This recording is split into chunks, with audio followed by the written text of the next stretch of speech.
2 blocks ఉన్నాయి. కేసీఆర్ గారి vision ఎంత గొప్పది అంటే, మా ఇల్లు నందినగర్లో ఉంటుంది. ఆ నందినగర్ ఇల్లు పక్కనే బసవతారకం క్యాన్సర్ హాస్పిటల్ ఉంటుంది. కేసీఆర్ గారు రోజు వచ్చేటప్పుడు పోయేటప్పుడు చూసేది ముఖ్యమంత్రి కాకముందు. అక్కడ మొత్తం రోగులకు సంబంధించిన అటెండెంట్స్ అందరూ రోడ్డు మీద నించొని ఉంటారు, రోడ్డు మీద పడుకొని ఉంటారు ఆ ఫుట్పాత్ల మీద. అది చూసిన తర్వాత ఈ టిమ్స్ హాస్పిటల్ కట్టేటప్పుడు కేసీఆర్ గారు ఆలోచించి ఆ వచ్చిపోయే అటెండెంట్స్ కోసం కూడా ఒక ధర్మశాల కట్టాలని చెప్పి ఇక్కడ బ్లాక్ కట్టారు. ఇవాళ 200 మంది అటెండెంట్స్ కోసం ఒక ధర్మశాల కూడా పూర్తి ఆధునికంగా 200 పడకలతో వారి కోసం కూడా ఇవాళ ఇక్కడ నిర్మాణం చేయడం జరిగింది. 1200 కోట్ల రూపాయలతో ఈ నిర్మాణం నిజానికి కేసీఆర్ గారి ప్రభుత్వం ఉంటే 2 ఏళ్ల కిందనే అయిపోయేది. కానీ ఎక్కడ మాకు మంచి పేరు వస్తుందేమో అని చెప్పి కావాలని గుంజి ఇప్పటికీ మొత్తానికి సనత్ నగర్ ఈ షేప్కి వచ్చింది. కానీ నేను ప్రభుత్వాన్ని రిక్వెస్ట్ చేస్తా ఉన్నాను, 1200 కోట్లు అట్లాగే ప్రతి హాస్పిటల్, ప్రతి టిమ్స్ హాస్పిటల్ ఇవాళ ఒక్కొక్క టిమ్స్ హాస్పిటల్లో ఇక్కడ సనత్ నగర్ చూసినట్టయితే 16 ఆపరేషన్ థియేటర్లు ఉన్నాయి, 300 ఐసీయూ బెడ్స్ ఉన్నాయి. అట్లాగే బ్రహ్మాండమైన క్యాత్ ల్యాబ్స్, బ్రహ్మాండమైన రేడియాలజీ, ఎంఆర్ఐ, సిటీ, ఎక్స్రేలు, అన్ని రకాల మరి ఫెసిలిటీస్ ఇక్కడ ఉన్నాయి.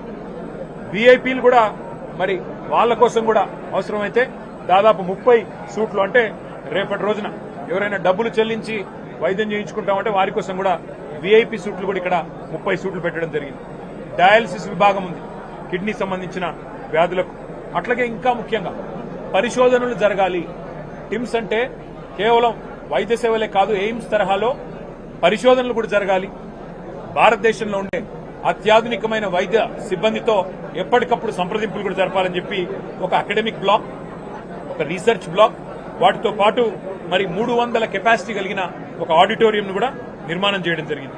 మరి ఇందాక నేను చెప్పినట్టు ఒక ధర్మశాల అటెండెంట్స్ కోసం, వారి కోసం కూడా విశాలమైన ప్రాంగణంలో 1000 కార్లు పట్టే విధంగా పార్కింగ్ వ్యవస్థ కూడా ఏర్పాటు చేయడం జరిగింది.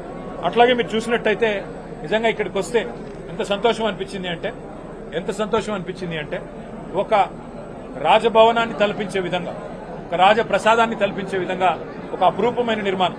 ఎట్లా అయితే ఇవాళ కలెక్టరేట్లు ఉన్నాయో, ఎట్లా అయితే ఎస్పీ కార్యాలయాలు ఉన్నాయో అత్యాధునికంగా కొత్త జిల్లాలలో, అట్లాగే పేదలకు సంబంధించిన వైద్యాన్ని కూడా అంతే ప్రాముఖ్యత ఇచ్చి, అంతే ప్రాధాన్యత ఇచ్చి కేసీఆర్ గారు మనసు పెట్టి డిజైన్ లో నిమగ్నమైనారు. కాబట్టి 4 వైపులా ఇవాళ హైదరాబాద్ కి ఇట్లాంటి 4000 పడకల ఆసుపత్రులు వస్తా ఉన్నాయి టిమ్స్ రూపంలో.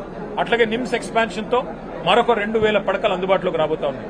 నేను ప్రభుత్వాన్ని కోరుతున్నా, బేసిజానికి పోకండి. ఇది కేసీఆర్ గారు స్టార్ట్ చేశారు కదా, ఆయన ఆనవాళ్లు కదా, కాబట్టి మేం కడితే ఆయనకు పేరు వస్తుందేమో. ప్రభుత్వాలు మారుతూ ఉంటాయి. ప్రభుత్వాలు అనేది కంటిన్యూస్ గా ఉండాల్సిన ఒక ఇన్స్టిట్యూషన్.